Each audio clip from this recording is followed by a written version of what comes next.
There comes a moment when you look at someone and realize the respect is gone. And the strange part is, you don't even know exactly when it died. It didn't scream. It didn't warn you. It just slipped away. Like a breath you didn't notice you were holding, now lost to silence. Respect. It's not loud. It's not demanded. It's sensed. And once it's gone, it's almost impossible to bring back. Niccolò Machiavelli understood this. Not just as a political strategist, but as a student of human nature. He knew that power is not always about dominance. Sometimes it's about perception. And the moment people stop respecting you, you're already at their mercy. But here's the brutal truth no one tells you. The biggest threats to your respect aren't out there. They're in here, in your behaviors, your patterns, your blind spots. The quiet things you keep doing without noticing. The self-betrayals, the leaky boundaries, the need to please, to chase, to explain. They chip away at your dignity like water dripping against stone. So, today we're not talking about how others treat you. We're talking about how you treat yourself. Because people don't respect who you pretend to be. They respect who you insist on being. Let's begin. The first behavior that kills respect is explaining yourself too much. You feel misunderstood, so you explain. You feel accused, so you explain. You feel judged, so you explain. But what is explaining really? It's a plea for validation. It's your way of saying, please don't see me the wrong way. Please believe I meant well. Please let me still be good in your eyes. But Machiavelli would say, stop. You don't owe people your internal courtroom, because the moment you over-explain, you shrink. You give away your frame. You hand over your authority like it's up for negotiation. You start defending things that never needed a defense. Your choices, your boundaries, your truth. And people sense it, that you are insecure, that you are afraid to be disliked, that you are willing to lose your edge just to gain approval. Explaining is not always about truth. Sometimes it's about fear of being misunderstood. But here's the thing. Powerful people are misunderstood all the time, and they don't flinch. They let the misunderstanding live. Because respect isn't earned through clarity. It's earned through calm, through silence, through not reacting. When you explain yourself too much, you bleed value. You show you need something. And in a world ruled by predators and opportunists, needing too much makes you prey. You don't have to explain who you are. You just have to be it. Quietly, unapologetically, repeatedly. The second behavior is chasing. Not just chasing people.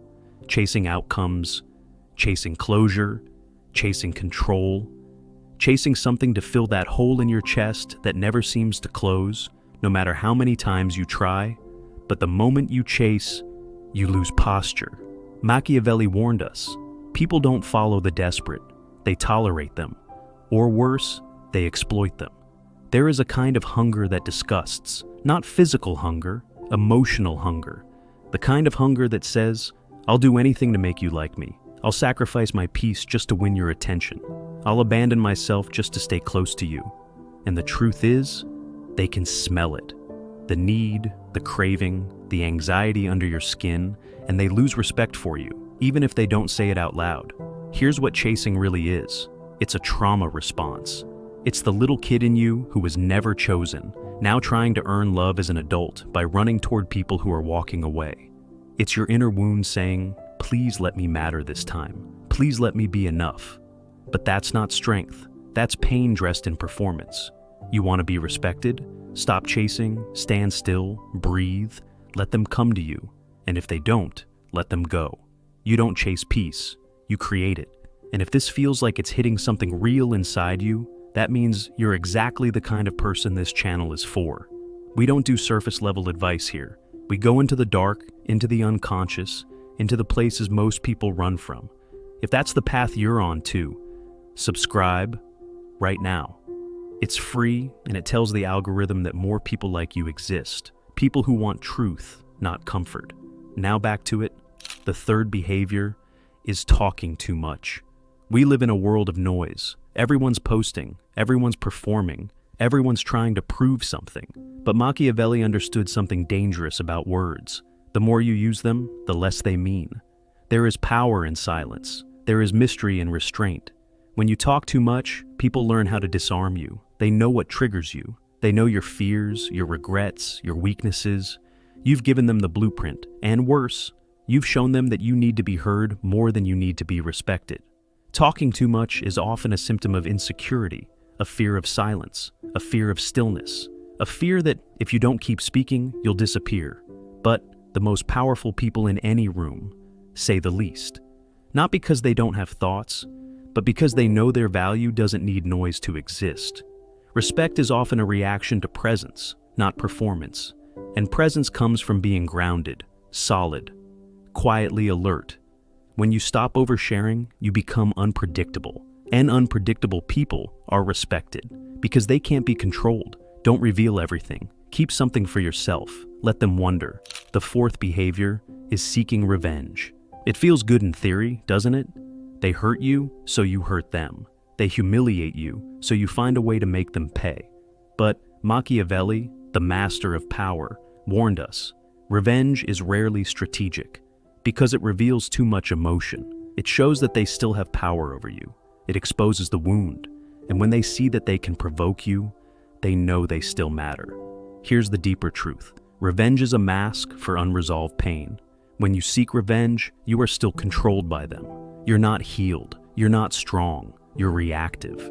And reactiveness is weakness. The most devastating revenge is indifference, to disappear, to rebuild in silence, to become untouchable.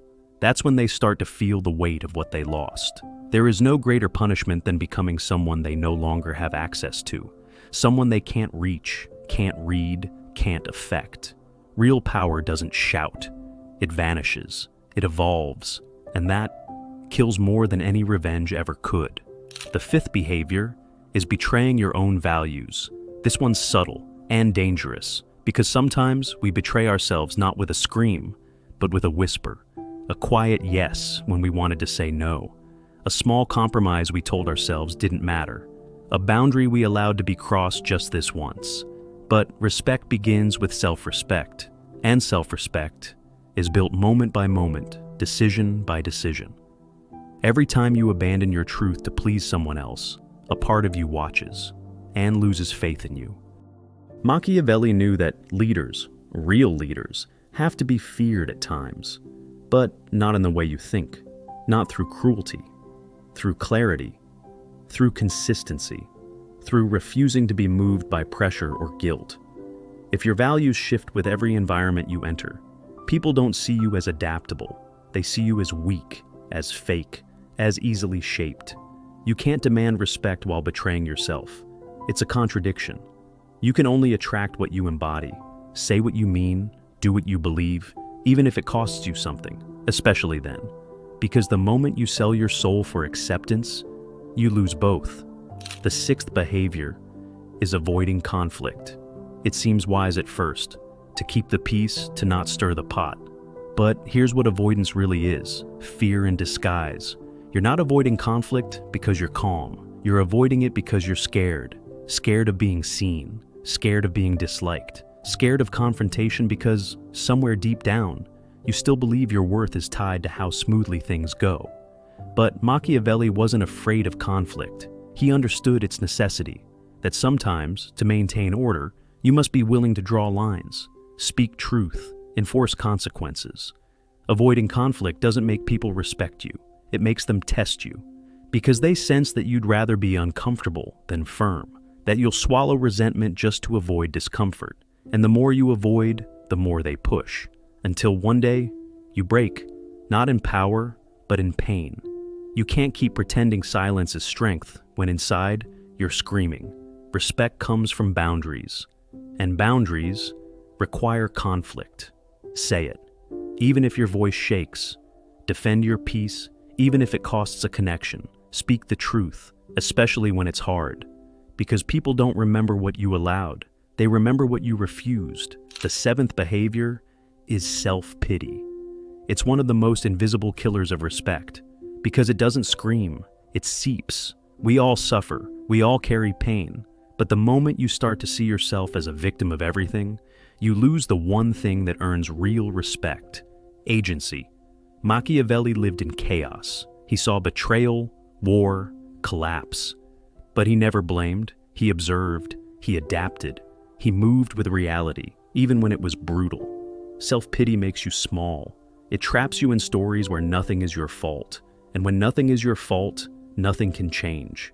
You give your power away. You become passive, bitter, weak. People can empathize with your pain, but they only respect your response to it. You want to earn respect? Carry your wounds like armor, not chains. Let your past teach you, not trap you. Let your scars speak of survival, not surrender. There's no power in pretending you're fine, but there's also no power in drowning in your story. The power is in ownership, in saying, this happened, but I'm still here, and I decide what it means. So, let me say it again. Respect isn't given. It's built, quietly.